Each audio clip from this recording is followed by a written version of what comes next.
반짝이는 눈빛 눈이 부셔 매일 날 감싸주는 손길.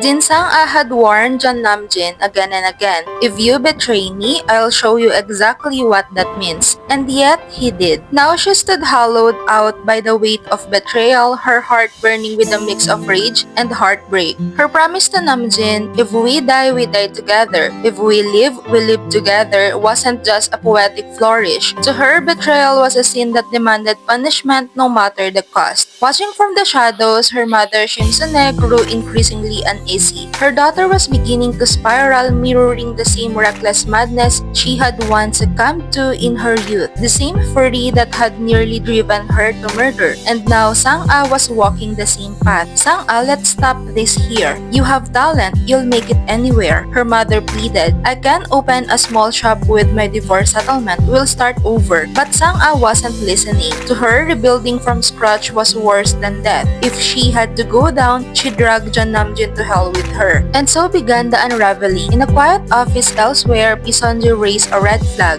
"Something's off with this account," she said. The account was tied to a shell company Sang A had created, part of her scheme to siphon off 25 billion won in construction payments. Kim So-woo squinted at the documents. He'd worked at Jin Construction for nearly 6 years, but he'd never seen this account before. He suggested checking with the CEO. Pi Seon Ju nodded and headed straight to Jin Jung-bae's office. When he saw the account information, Jung-bae's expression darkened. He had seen this kind of thing before: fraud, embezzlement, betrayal. It took him only seconds to piece it all together. "Who was responsible for this?" he asked. "Jin Sang A," came the reply. A heavy sigh escaped him, followed by a thunderous slam of his fist on the desk. It had all been a ploy. The janitorial work, the humility, the loyalty, a cover for something far darker. 25 billion won, not 1 or 2 billion, 25. His hand shook in a fury as he realized, "I raised a monster." Without hesitation, he fired her, not just a punishment but as an exorcism. She had tried to kill him. Now she was stealing from him. He could no longer see her as a daughter. When Sang A heard, she stormed into the office, shouting in disbelief, "You're firing me? You won't even let me mop the floors?" Jung-bae stood up, his voice thunderous. "You tried to steal 25 billion won and you think you can speak to me like this?" Sang A stood stunned. The dream she'd risk everything for, gone. "Get out of my company. I never want to see your face again. Just looking at you makes my skin crawl." It was the end. The last thread of their broken family ties severed for good. She stood frozen. For once, no lie could save her. She dropped her cleaning supplies and with trembling lips said, "Yes, I tried to take the 25 billion. I've lived as your daughter for 35 years, and I was cast aside just because we don't share blood. I wanted something for myself. Is that so wrong?" Tears shimmered in her eyes, not of sorrow but fury. "Is blood really so important?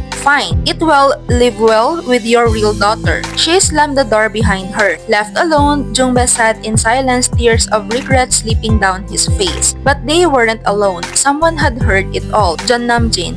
He had been standing silently outside the door, catching every word with a hardened face and clenched jaw. When Sang A came out, he caught her by the arm. "Is it true? Is the 25 billion gone? Tell me now."